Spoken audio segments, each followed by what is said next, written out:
더불어민주당이 발등에 불이 떨어졌는지 아니면 좀 시쳇말로 뭐 엉덩이에 불이 붙었는지 지금 오늘 아침에 이른바 광화문 천막당사에서 원내 대책회의를 열었는데 여기에서 박찬대 원내대표가 이제 업무에 복귀한 지 오늘로 만 하루를 지나고 있는 한덕수 총리 대통령 권한대행에게 오늘 당장 마은혁을 임명하지 않으면 파면 사유에 해당한다. 그래서 다시 탄핵을 하겠다. 이렇게 이야기를 했습니다. 노종면이라는 그 원내 대변인이 있죠. 헌법재판관 6명의 의견은 임명을 거부한다면 파면 사유가 된다는 교집합을 이룬다. 저는 결정문 아무리 뜯어봐도 6명까지는 아닌데 또 이 사람은 6명으로 또 이렇게 집계를 했습니다. 헌재가 정리해 준 정족수대로 한덕수 탄핵을 다시 할 수 있다는 뜻이다. 이렇게 또 협박을 했습니다. 또 최상목 부총리에 대해서도 결코 파면을 피할 수 없다. 이제 이렇게 얘기했는데 이에 대해서 국민의힘 권성동 원내대표는 재탄핵에 대해서 집단 광기라고 비난을 했습니다. 민주당 왜 이러는 겁니까? 얼마나 절박하면 그렇게 하겠습니까? 내일 수요일 날 네. 이재명의 공직선거법 항소심 그 결과가 바뀔 가능성은 없다고 봅니다. 예. 재판부가 뭐 좌파 재판부다 이런 말이 있는데 좌파해라 좌파 할아버지가 와도 네. 그 1심 선고를 100만 원 이하 벌금형으로 해서 피선거권을 회복시켜주는 판결을 할 수 없을 것이다. 그렇게 되면 퍼센테이지로 말하면 몇 퍼센트쯤 됩니까? 0%. 저는 그렇게 믿습니다. 왜 그런가? 법률가들이라면 네. 이 김민수비 재판은 이 대부분 확정이 됐잖아요. 그 누구죠? 이 김민수비가 이재명의 뒷배였죠. 그 이재명의 그 처음 출마했을 때 선대본부장까지 했고 나중에 백현동 때 이제 브로커로 아시아 데벨로퍼 정바울이라는 사람이 영입이 되는데 정바울이가 얼마나 사람을 찾았겠어요. 이래도 안 되고 저래도 안 되니까 옆에는 새까맣게 높은 50m 질벽이 있죠. 거기에다가 이 부지를 가지고 원래 임대 아파트를 짓기로 했는데 이대로 하면 자기 큰 수입도 없는데 고생만 시원하게 생겼단 말이에요. 이러니까 이 김인섭을 영입을 했는데 김인섭이가 영입이 딱 되니까 이거 완전히 허가방이에요. 뭐든 다 돼. 뭐 들어가서 정진상을 만나고 나오고 누굴 만나고 나오고 그다음에 뭐 이재명을 만난지 안 만난지는 모르겠습니다만 들어갔다 한 번씩 나오면 다 돼. 성남시 시청사 내부를 휘젓고 다니는군요. 100% 임대 아파트가 10% 임대 90%를 분양으로 바뀌어버립니다. 일반 분양으로. 50m 옆에 옹벽이 있는데도 옹벽을 세워서 아파트를 만들어요. 그러면 아파트 시행사는 떼돈 버는 거예요? 무엇보다도 그 자연 녹지를 준 주거지로 4단계나 상향을 한단 말이에요. 이게 성남에는 이런 이상한 일이 자주 생겨요. 지금 정자동 호텔 부지가 5단계 토지 용도로 상향시킨 거잖아요.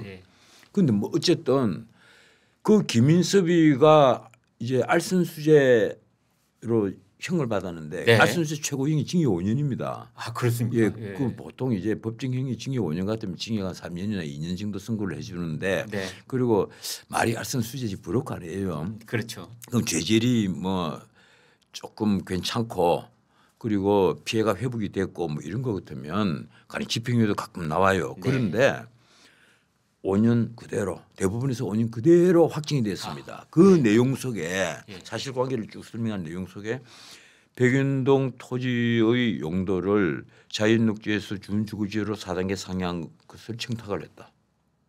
김인섭이 청탁으로 성남시가 움직여가지고 그렇게 만들었다. 국토부 협박 때문에 그러니까 그냥 국토부도 아닙니다. 박근혜 정부 국토부의 협박 때문이었다 이랬잖아요. 이 국정감사 현장에서 판넬까지 만들어서 딱 보여주면서 박근혜 정부 국토부 협박이었다 이랬단 말이에요. 그런 벌건 거짓말이 허위사실 공표가 확실하게 딱 못이 박힌 겁니다. 그런데 이걸 가령 그 2심 재판부가 이제 뭐 다들 이제는 우리나라 지금 재밌는 게요. 우리나라가 이 고등법원 판사들 이름까지 예. 신문에 나오고 사람들이 평론가들이 그걸 외우고 다닙니다. 뭐 이해설 판사가 어떻고 이러면서 네. 미치는 거예요. 이게 누구는 좌파고 누구는 우리 법인고 출신이고. 이왕 말이 나왔으니까 예. 지금 내일 이제 2심 재판 오후 2시에 있을 서울 고등법원 항소심 재판부 부장판사 세 사람 이름이 최은정, 이예슬, 정재호. 그 정재호 그 부장판사는 네. 그 우리 법인고 출신이란 말이에요. 제가 알기로는 그렇습니다. 네네네. 아마 맞을 거예요. 네. 그래서 그리고 또 이예슬 판사는 아마 그동안에 판결한 내용을 갖고 그렇게 얘기를 하겠죠. 좀 진보적 성향이 강하다. 예. 그런데 솔직히 말해서 젊은 판사 시절에는요. 네. 가난한 그리고 불쌍한 사람 보고 다 눈물을 많이 흘립니다. 가령 문영배 판사만 하더라도 제가 알기로는 뭐 그 창원 지부의 판사를 할 때 단독 판사를 할 때 그 네. 앞에 이 피고인으로 앉아 있는 애가 네. 자살을 계속 하려고 하니까 네. 야, 내 자살 소리를 10번을 빨리 외쳐봐라. 자살. 그러니까 피고인이 못 모르고 자살 그 1번을 하니까 예. 내 눈에는 꽤 살자로 들린다. 이 녀석아. 그런데 그 신문 가십이 안 났어요. 그게 문영배예요. 예, 나는 그때부터 문영배 이름을 외웁니다. 문영배. 그 사람이 문영배 판사구나. 가슴이 그래도 따뜻한 판사였구나. 그렇네요. 근데 그 문영배가 자살을 10번 하면 살자를 9번쯤 하게 되는 거죠. 예. 그렇죠? 자살 이러니까 나중에 보니까 살자 나오더라 이거예요. 그 유명한 에피소드예요. 네. 그런데 그 문영배가 지금 가령 재판장으로 있으면서 내가 가장 혐오하는 판사가 되어 있단 말이에요. 뭔가 하면 어떻게 법정에 초시계를 갖다 놓고 피고인이 방어꾼을 아무리 그 자살하려 했던 그 피고인보다 이 피소추인 윤석열은 훨씬 더 권력자이지만 그렇더라도 피소추인에게 방어권을 보장을 해줘야 되잖아요. 그런데 방어권을 하나도 보장을 해주지 않고 초시계를 갖다 놓았다.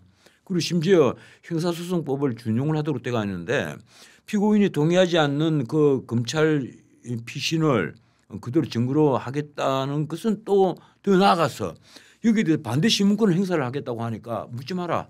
그리고 뭐 물을 게 있으면 옆에 변호사에게 적어서 줘라. 방금 말씀 중에 피신이라고 했는데 그게 뭐죠? 피의자 신문조서. 피의자 신문조서. 예. 그래서 이런 황당한 일을 하니까 그리고 드디어는 이게 피소추인 쪽의 변호사가 왜 이렇게 재판을 공정하지 않게 하느냐 이러니까 난 대본대로 해요. 굳이 흔들었단 말이에요. 그러면 저 판사는 뭐하는 분이냐 내가 그렇게 이게 참 괜찮다고 내 가슴에 딱 그 새겨놓았던 문영배 바로 그 사람이 바로 저 사람이냐 의심이 되는 거예요. 그렇네요. 뭐 어떻든 다 판사는 나름대로 그 이제 잣대가 있고 자기 기준이 있고 자기 도덕율이 또 있습니다. 이러니까 저는 그 판사들의 양심과 법에 의해서 재판하는 걸 믿어요. 아직까지도. 하지만 지난번에 이진숙 사건 때 4대4 재판한 거 보고 우리 헌법재판소를 내가 너무 믿었냐. 그러니까 이 얘기를 돌려서 이제 서울 고등법원에 지금 이재명 재판부를 구성하고 있는 이거요. 3명의 부장판사들 우리가 믿어야 된다. 절대 못 바꿉니다. 이게 왜 그런가 아까 김인석 그 사실관계를 대법원에서 모두 꽉 박아놨단 말이에요. 이러니까 그것이 허위사실 공표인 것은 이게 확실해요. 그런데 아마 이재명이 도망가려 하는 구멍은 그걸 거예요. 그건 국정감사장에서 내가 얘기했던 거고 공식적으로 선거운동 기간 안에 뭐 허위사실 공표를 한 것은 아니다. 아마 이런 식의 변명을 할 텐데 그게 아닙니다. 판넬까지 준비를 했단 말이에요. 대통령 후보로서 판넬까지 준비를 해서 국정감사 현장에 있었던 거예요. 그 영상도 다 있는 거 아니에요? 지금? 다 있죠. 있으니까 그건 빠져나갈 수가 저는 없다고 보고 오히려 이 김문기 씨 그 동생이 법정에 증언으로 나왔잖아요. 검찰 쪽에서는 유일하게 증인 한 명이 나왔는데 그리고 저 이재명 쪽에서는 이제 증인이 2명이 나왔고 근데 그 증인이 나와서 한 말이 우리 형님이 이재명 성남시장에 전화를 했을 때 자주 받았다. 그래서 방 안에 들어가서 전화로 통화를 했다. 이런 증언을 해요. 그렇다면 이것이 단순히 인지 여부를 판단하는 그런 김문기를 알았다 몰랐다는 것이 1심에서 본 것과 같은 그런 것이 아니다 말이에요. 이것은 대장동 게이트를 숨기기 위한 하나의 행위에 포함이 된다. 저는 그렇게 봐요. 예. 그렇다면 2심에서 이것이 김문기를 몰랐다 하는 부분도 허위사실 공표가 된다면 그대로 또 유죄가 된다면 그 첫 발언이 어디서 나왔는가 하면 S모 방송에 네. 그 오후에 그 시사 프로그램에서 네. 하필 그 전날 김문기가 변사체로 발견이 됐잖아요. 아, 예. 서울 도계공에서 네, 성남 도계공에서 네. 그래서 마지막 이제 끝날 때 돼서 김문기를 알아요 몰라요 이래 물었단 말이에요. 그는 나 하위 직급에서 모른다. 즉답이 나와버린 겁니다. 아까 S모 방송 뭐 얘기하죠. 뭐 어디입니까 거기? 그 SBS. 예. 저도 한때 거기 고생 출연을 했는데 거기서 이제 그런 발언을 한 게 딱 그려버린 거예요. 이건 꼼짝 말아요. 거기다가 사람들의 분노를 낳게 만든 것은 그 이틀 뒤인가 이제 발인을 하는 날. 그 자기들은 뭐 이상한 옷 이 차림으로 그 캐롤을 부르는 거 아마 그럴 거예요. 부부가. 맞아요. 그 영상이 그때 돌아다녔어요. 그 영상이 돌면서 네. 김문기 씨 가족들부터 분노를 했어요. 어떻게 이럴 수가 있느냐. 그게 크리스마스 직전이었거든. 네. 크리스마스 이브였단 말이에요. 제 기억이 맞다면 이브였습니다.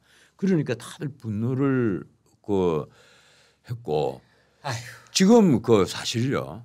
오늘 우리가 이런 얘기를 하지만 나는 기가 막히는 게 이틀 전에 그 천막당사 만들었잖아요. 저 위에. 네. 여기. 천막당 지나가다 보셨어요. 참 기가 막히는 뭐 오세훈 시장은 빨리 뭐 저걸 뜯어버리도록 경찰과 협조를 하겠다. 근데 오세훈 시장 그 말은 믿어도 되는 거예요? 글쎄요. 공포탄 쏜 겁니까? 아니면 실탄입니까? 글쎄요. 저거 깡은 있잖아요. 있습니까? 오 시장이 요사이 그 명태균이 때문에 코너에 몰려가 있는데 그런 걸 이제 넘어서기 위해서라도 아마 좀 뭐 제대로 하려고 아마 애를 쓸 겁니다. 행정 물리력을 동원해야만 가능한 일일 텐데 아무튼 두고 볼 일이고요. 그런데 어쨌든 제가 말씀드리고 싶은 게 그거예요. 171석 국회의장까지 포함해서 그리고 더 나아가서 192석을 사실은 진두지휘하는 야당의 총수입니다. 이재명이 잘났나 못났나 야당의 대표고 그리고 171석의 민주당의 일극체제예요. 아무도 저항을 못해요. 그 앞에서는 납작 다 엎드린단 말이에요. 그 일극체제의 총수가 왜 당사를 놔두고 그리고 국회 본청에 들어가도 다 방들이 있고 회의실이 있고 얼마나 좋아요 시설이 그 따뜻한 곳을 놔두고 왜 지금 광화문 앞에 천막을 치고 앉아 있어요. 왜 나온 겁니까? 글쎄 내가 보기에 그런 그리고 유발 하라리를 만났단 말이에요. 국회 사랑제에서 유발 하라리 넥서스 책 읽으시는지 모르실지 모르겠는데 그 책에 보면 시정일관 비판하고 있는 게 포퓰리스트 전체주의자입니다. 전체주의자의 꼴로 포퓰리스트. 그리고 그애들은 자기 자신이 국민을 대변하고 있다고 믿고 있는 자들이다. 그런 자들이에요. 내가 보니까 이재명이야 그게. 그런 이재명이 거꾸로 유발 하라리를 불러서 AI 시대 때 일자리를 어떻게 해야 됩니까? 그거 묻는단 말이에요. 차라리 내가 좀 해주세요. 그래야 내가 하라리 같으면 에이씨 진짜 짜증 확 나고 일어나 나가버렸을 거야. 근데 하라리가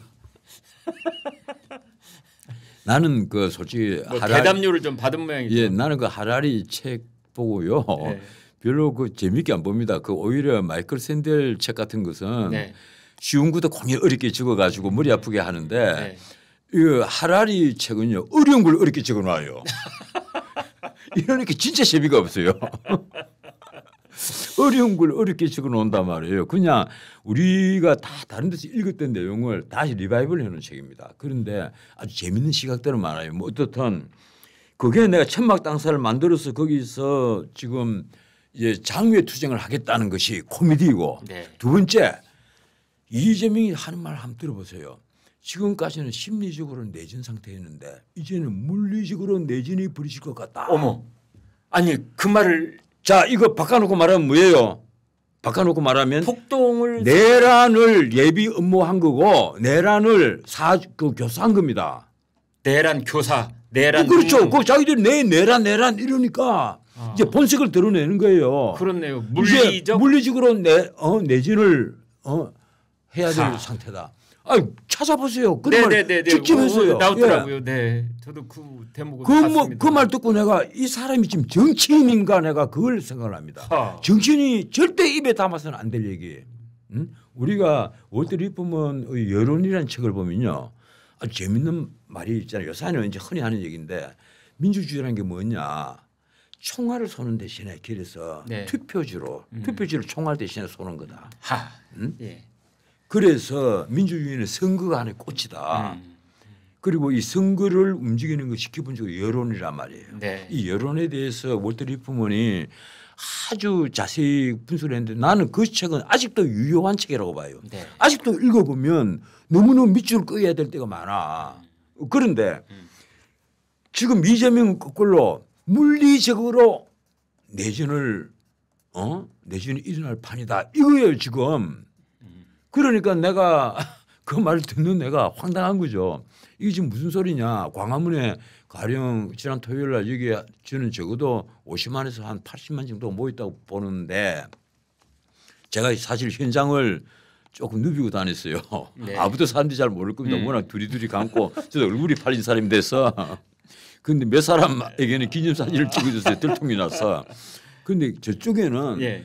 깃발만 나부끼지 사람이 사람 없고 생동성했어요. 그런데 경찰 추산도 예. 서너 배 이상 차이 나더라고요. 그런데 네. 내가 이재명이 묻고 싶어요. 정말 내전을 바라시느냐. 본인은 아마 그런 생각까지 들 겁니다. 왜 그런가 하면 항소심에서 다시 피선거권 박탈형 오히려 형이 가중이 될 가능성도 있습니다. 가중이 된다는 건 어떻게 되는 겁니까? 가령 집행유예가 떨어져 버린다거나. 집행유예 떨어져 나간다? 예, 지금 1년에 집행유예 2년 받았잖아요. 그럼 실형 선고가 되잖아요. 예, 그럼 실형 선고가 돼서 뭐 법정 구속은 시키지 않겠다라든가. 예. 요새 우리나라 그 판사들이 자주 하는 일이 그런 거잖아요. 고등법원에서 뻔하게 실형을 선고를 해놓고 네. 조국이가 그랬잖아요. 네. 그냥 법정 구속은 안 시키고 그럼 대부분에서 확정이 되면 그 바로 하루나 이틀 뒤에 네. 이 감옥을 스스로 걸어 들어가야 되는 이제 비참한 모습을 보인단 말이에요. 조국이 그렇게 예. 됐었죠. 그런데 이제 그렇게 되면 본인은 한번 생각해 보세요. 조국은 2년 뒤에는 돌아옵니다. 아무리 늦어도 물론 피선거권은 오랫동안 박탈되겠지만 네. 조국은 2년 뒤에 돌아오는데 뭐 사면복권 받을 가능성도 있을 거예요. 네. 그런데 이재명은 어떻습니까? 지금 기다리고 있는 게 상방울 대북송금 사건이 이화영이 징역 9년 반을 받았다가 7년 8개월인가를 깎인 거예요. 네. 그 몸통이 이재명입니다. 그 판결문석에 그렇죠. 이름이 네, 수십 번 나와요. 네. 굳이 주범 종범을 나눈다면 이화영은 종범. 이쪽은 몸통 주범이란 말이에요. 주범이죠. 예. 네. 그런데 그것뿐이 아닙니다. 거기에 또 법인카드 사건 또 있죠. 네. 그게 얼마나 치사한 사건이에요. 공과 사를 구분하지. 그게 사람들은 그 액수도 얼마 안 되는데라는 천만의 얘기입니다. 몇 천만 원 되더라고요. 죄질은 가장 안 좋은 범죄예요. 그게. 그래, 맞습니다. 죄질이 네네. 공과 사를 구분하지 못했단 말이에요. 네. 경기도 법인카드로 애들 시켜가지고 공무원 시켜서 청남동 가서 샴푸 사오게 했다. 시체말로 치사 빤스죠. 정말. 예, 고기 사 먹고 사과 심지어 자기 그 선산에 묘 앞에 쓰는 재물까지 그가 사다. 네, 그걸 보고서 내 정말로 제가 고개를 돌려버렸어요. 아니 조상님께 올리는 제수상의 그 음식 재료를 살 때 그거를 법인카드를 가지고 쓰다니 이런. 그러니까 나는 솔직히 말해서 그 이재명 부부의 그 발상에 난 이해를 못합니다. 네. 그 이재명 부부의 발상에 네. 어떻게 법인카드를 이용해서 안동 분들이 원래 그런. 안동 분들이 그걸 보시면 얼마나 분노하시겠어요. 저도 원적은 그쪽 근처에 너무 이러지 마세요. 자꾸 고향 하지 마세요. 아니, 우연히 갑자기 떠올라서 그렇습니다. 거기가 또 그런 조상님 모시는 거에 대해서 특별하게 좀 깍듯한 분들이 많으셔서. 그거 보세요. 그건 아무것도 아니에요. 그런 겁니다. 네. 그건 아무것도 아닙니다. 지금 네. 대장동, 백인동, 성남 FC 후원금 그리고 위리 신도시 이게 합쳐놨잖아요. 네. 이제 위리 신도시 끝나고 대장동 이제 한 3분 1쯤 했어요. 들어갔죠. 네. 한 3분 1쯤 했어요. 네. 거꾸로 대장동의 민간업자들 뭐 남욱이니 김만배니 그리고 정영학이니 이런 그다음 유동규 씨까지 네. 여기 온 유동규 씨까지 네. 이 민간업자들 5명 네. 이 재판하고 있는 거. 거기 뭐 나오라는데 안 나가가지고 벌금 물었잖아요. 형사합의 22부란 말이에요. 네. 네. 거기 정인으로 이제 4분 나가야 돼요. 4분이 딱 그 돼 있어요. 네. 그런데 안 나갔어요 계속. 네. 그리고 이제 과태료 300만 원. 벌금이 아니라 과태료. 예, 과태료 300만 딱 매기는데 네. 다음에 안 나가면 감치합니다. 불러가고 일주일 동안 감치해 버린단 말이에요. 그냥 집어넣어 버려요. 일주일 동안 집어넣었다 다음에 법정 기회에 강제로 끄집어내요. 넌 풀어주면 안 오니까. 예, 그래. 감치한단 말이에요 이게. 그래서 제가 보기로는 이게 더 피할 수 없어요. 네. 아마 이재명도 더 피할 수는 없다 이거 알 겁니다. 그러니까 그러한 분기점이 내일 공직선거법 위반 항소심에서 실형 선고가 나올 경우 실형 플러스 뭐 집행유예가 나오더라도 그게 하나의 분기점이 돼서 엄청난 분기점이죠. 이건요 내일 항소심 되면 우리나라 국민들이 이제 빠삭합니다. 고등법원 판사들 이름까지 다 외울 정도인데 네. 아 대부분인 법률심이다. 대부분에서 바뀔 가능성은 없다. 환히 알아요. 옛날에 그래서 김만배와 권순일이 했던 사법거래는 우리나라 사법부의 뿌리째 흔드는 사법부를 뿌리째 흔드는 대형 범죄다. 그건 아는 거예요. 대장동보다 더 심각한 사건이에요. 심각한 거죠. 우리나라 네. 국기를 흔든 사건이에요. 네. 누가 집권하더라도 다음 정권에서는 반드시 이거 밝혀야 됩니다. 그렇습니다. 처벌을 하지 않더라도 네. 그 뿌리는 밝혀서 그래서 앞으로는 다시 이런 일이 없도록 그렇게 해야 되는 거예요. 그리고 무엇보다 이제 아까 말씀드린 대장동, 백현동 이런 엄청난 게이트들이잖아요. 거기다 위례신도시 있죠. 성남 FC 후원금 사건만 하더라도 이것도 게이트예요. 네. 이 네 사건을 지금 병합을 해놨는데 네. 이 계속 놔두면 앞으로 한 4, 5년 지나야 판결 나옵니다. 네. 이걸 분리를 하면 예. 위례신도시는 이미 끝났으니까 판결이 나올 수 있는 판결 거고. 나오고 대장동 그다음에 백인동하고 성남 FC 따로따로 해야죠. 네, 네. 해서 하면 이재명 밖으로 못 나옵니다. 앞으로. 들어가면 못 나온단 말이에요. 네. 만약에 이재명이 감옥에 가면 그를 기다리는 것은 저쪽에 권자가 아니라 차디찬 감옥이란 말이에요. 이러니까 이재명이 지금 절박한 겁니다. 이재명이 기대하는 게 딱 하나예요. 항소심 결과가 어떻게 나오든 제발 이 헌법재판소에서 윤석열에 대한 이제 판결이 끝나고 파면 선고만 나오면 네. 그리고 가령 그러면 이제 지금 공직선거법은 3월 26일이니까 네. 633으로 하면 6월 26일이 한계잖아요. 그렇죠.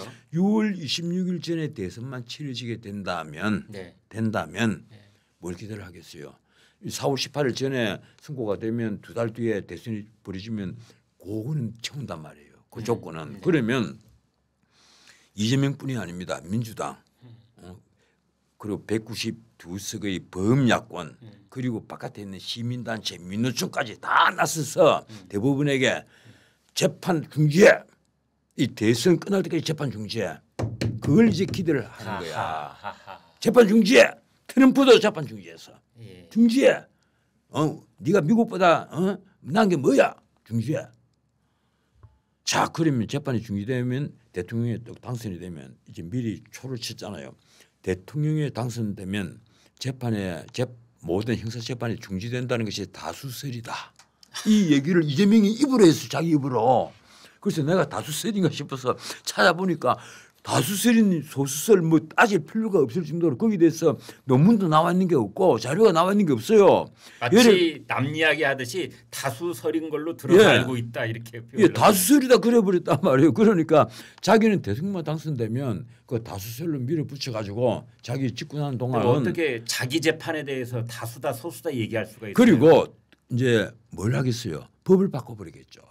그렇게 되면은 법을 바꾼단 말이에요. 내가 지금 대통령에다가 야권 다 합하면 192석이나 되니 못할 게 뭐가 있겠습니까? 내가 걱정하는 것은요. 내일 2심 선고 나오잖아요. 선고 나오면 대부분 판사들을 일제히 다 탄핵을 해버린다. 그러면 대부분 잠깐만요. 스톱. 불가능한 일이 아니네요. 지금 불가능한 온갖 일 다 하고 있잖아요. 탄핵을 30번을 했습니다. 이 정권 들어와서 윤석열 정권 들어와서 민주당 야권이 탄핵을 우리가 그 앞에 탄핵이 3번 있었어요. 우리나라 역사상 탄핵이 부장판사 1사람 포함해서 대통령 2사람 총 탄핵이 3사람입니다. 그런데 이 정권 들어와서 탄핵이 30번이 있었습니다. 대법관들이 탄핵 대상이에요. 그럼요. 헌법에 명시되어 있어요. 대법원장과 대법관들. 대법관들 순서대로 돌아가면서 계속 차곡차곡 다 탄핵을 따박따박 한 명씩 다 해버린 거야. 그게 원내 300석 중에 재적 과반, 출석 의원 과반 이면은 탄핵 소천이 가결되잖아요. 탄핵 소추도 그걸로 넘어간단 말이에요. 그럼 직무정지, 대법관 직무정지. 그러면 뭐 신나는 거죠. 에이 설마 그래도 설마라고 생각하기 쉽죠. 워낙 못하는 일이 없으니까 내가 심지어 이런 것까지 걱정을 한단 말이에요. 근데 이론적으로는 가능하네요. 이론적으로는 가능하지. 그런데 그러다가는 네. 아마 이제 길거리에 50만 100만이 아니라 1000만이 쏟아져 나오겠죠. 그때는 야당의 존립 근거가 없어질 겁니다. 나는 그걸 믿어요. 우리 시민들의 그 시민 정신을 믿습니다. 한번 보세요. 우리나라의 시민 정신이 얼마나 대단한가 하면 정말 괜찮은 정치인이었는데 배신자 프레임을 딱 뒤집어쓰니까 네. 정치판에서 맥을 못 쓰잖아요. 대표적으로 유승민 의원 네. 참 괜찮거든요. 네. 그 내놓은 정책이 사실 미국 민주당의 정책과 거의 그 일맥상통하는 건데 네. 그런데 하나 잘못이 있다면 그 사람이 보수 정당의 원내대표까지 하면서 방향을 그 방향으로 가버린 거야. 그리고 마지막에 예. 박근혜 대통령을 배신하는 그 제일 앞장에 섰단 말이에요. 그러니까 박근혜 대통령이 증세 없이 복지를 좀 잘 해보겠다고 했는데 예. 그걸 국회에 가서 교섭단체 대표연설을 하면서 그걸 100% 뒤집어 버리니까 제가 대통령이라도 열불 날 것 같아요. 예, 그 당시에는 예, 사회적 경제 기본 법안을 만들겠다 뭐 이러면서 예. 내가 아무리 옳은 소리를 해도 그렇지 그때 집권 여당이 원내대표라는 자가 국회에 가서 그게 할 소리입니까? 내가 그때 쭉 나온 얘기들을 보면서 뭐 이러지 말고 이 양반이 지금 빨리 당직을 옮겨야 된다 민주당으로. 정말 그게 아니면 소신이라면 청와대에 가서 내가 심지어 대통령과 토론을 벌여서 그때 내가 이런 얘기를 해야지. 했어요. 민주당보다 오히려 정의당 쪽으로 빨리 옮기는 게 좋을 것 같다. 왜 그런가 하면 정의당의 강령을 보면요. 참 재밌는 게 너무 많습니다. 옛날 민주노동당 때부터 내려오는 강령들이 있어요. 안 바뀌고 있는 게 너무 많아요. 아 그렇습니까? 예, 뭐 옛날 민주노동당 때는 내가 이게 심상정 의원과 한판 크게 붙은 건데 방송에서 네. 이게 대자본주 대기업의 대자본주의 주식을 강제로 환수해서 노동자와 농민에게 무상으로 나눠주는. 우와.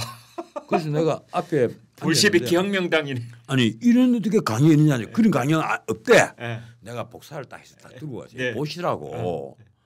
진짜입니다 이랬는데 그런데 강령을 내가 알기로는 우리 심의원님께서 초안을 다 잡았다고 알고 있는데 그때 민노당이 잘 나가던 때 있어요. 심상정 씨가 뭐래요? 예, 그럴 때만 야 이게 아닌데 뭐 차고 아니야 이거 잘못 뺏긴 거 아니냐고.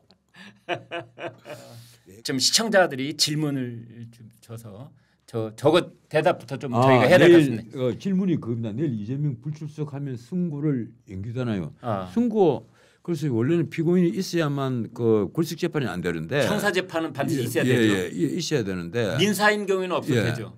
있어야 되는데 네. 뭐 구속이 돼가 있으면 그 불출석할 수도 있습니다. 네. 그것도 승고가 가능해요. 네. 그런데 과연 불출석할까요?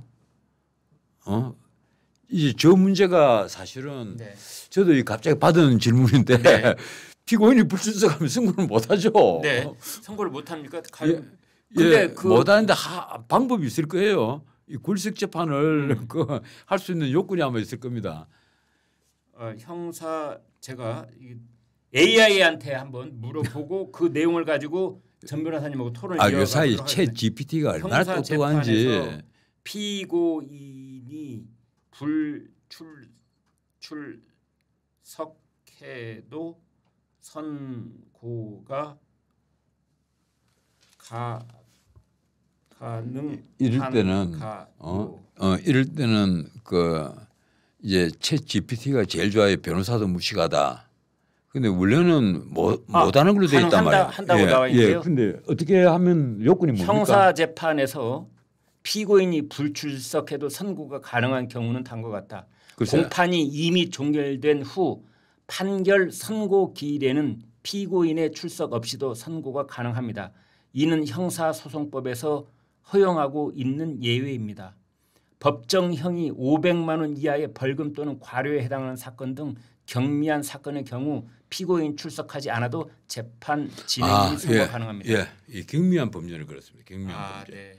그런데 이게 과연 가능할까요? 징역 1년에 집행유예 2년인데 구속 피고인의 구속 피고인은 구속 피고인 아까도 말씀드렸죠. 변호사님 말씀이 딱 맞네요. 구속 피고인의 경우에는 출석하지 않아도 출석하지 않아도 승고합니다. 재판이 진행될 수 있다. 재판 진행하고 그러면은 내일 이재명이 재판정에 안 가버린다. 에이, 안 온다 하면 온 국민을 향해서 나는 소인배입니다 하는 걸 그대로 드러내는 거죠. 설마 자신은 평소에 얘기했잖아요. 나는 한수심을 낙관한다. 이 낙관한다는 표현을 몇 차례 쓰더라고. 설마 했던 일이 그분한테는 항상 일어난다면서요. 늘 일어나죠. 네. 그런데 아마 아니, 진짜로 앞으로는 이렇게 되면요. 이재명에 대해서 가령 항소심에서 뭐 어떤 결과가 나올지도 모르겠지만 특히 수원지법 같은 데서 네. 상방울 대북 송금 사건을 수사를 한다거나 네. 뭐 이렇게 될 경우에 일단 법정 구속시킬 수도 있습니다. 그렇네요. 그렇네요. 그런 이유를 준단 말이에요. 네. 그러니까 다음 재판에서는 무조건 법정 구속해놓고 시작할 것이다. 그래서 함부로 그런 행동을 못합니다. 이게 상방울 대북 송금 사건은 사람들이 이게 이재명 사건이요. 네. 정치범이 아니에요. 정치적으로 탄압을 뭐 받아서 어떤 정치범적 성격이 짙다. 이렇다면 우리 국민들이 이재명을 후원하겠지만 그게 아니란 말이에요. 정치범 반대말이 뭐예요? 잡범입니다. 그런데 잡범적 성격이 강하단 말이에요. 제가 질문을 좀 바꿔보겠습니다. 만약 내일 서울 고등법원에 오후 2시에 이제 이 일이 있을 예정인데 그때 서울 고등법원 서초동에 있는데 나타나지 않고 이재명 대표가 광화문에 천막단사 가운데 떡 앉고 양쪽에 국회의원들 30명 50명씩 앉아 있고 바깥에 뭐 이 저 시위대가 한 1000명쯤 모여 있고 그럼 그거 어떻게 구인합니까? 그걸. 그러면 우리나라 이제 절단되고 네. 그쪽은 제명민국 사람이고 우리는 대한민국 사람이고 완전히 나라가 다 다른 나라에 대입되는 거예요. 이재명 민국 사람이고 제명민국 여기는 이제 대한민국. 그럴 리는 없을 것이다. 예, 그럴 리는 없죠. 아무리 이재명이라고 하더라도. 왜 그러면 민주당 안에서도 다 생각들이 있습니다. 네. 이 민주당 안에서도 비명계가 아직도 남아 있다는 거잖아요. 그런데 그 사람들이 목소리를 못 낸다는 거예요. 목소리 내다가는 이제 박살내니까. 그런데 이제 플랜 B가 슬슬 만들어지고 있습니다. 네, 여러분 아까 저 시청자께서 주신 질문에 제가 간단하게 요약을 해서 말씀을 드리고 넘어가야 될 것 같아서요. 저희가 지금 찾아본 바로는 내일 이재명 대표가 불출석할 가능성은 매우 낮다. 그러나 불출석하는 경우에 그런 경우에는 형사사건에서 가령 벌금이나 과태료가 500만 원 미만인 그런 경미한 사건인 경우에는 대리인이 선고를 받을 수도 있고 또는 피고인이 이미 구속돼 있는 상태에서 다른 이유로 법정에 나오지 않으면 구속돼 있는 것을 재판부가 확인하고 그리고 선고를 할 수가 있는데 이제 이러한 경우에 그러니까 징역형과 그다음에 집행유예가 1심에서 내려진 경우에는 피고인이 나오지 않으면 아마 재판부가 특단의 대책을 마련하지 않을 수가 없을 터인데 만약 안 나오면 지금 이재명 대표가 받고 있는 재판이 5개가 됩니다. 그 어떤 재판에서도 이재명이 나오는 순간 바로 법정 구속을 할 것이다. 왜? 항소심 선고기일에 나타나지 않은 피고인은 바로 구속해야만 하는 사유가 발생했다고 볼 수가 있는 것이다. 뭐 이렇게 전 변호사님께서 해석을 주셨습니다.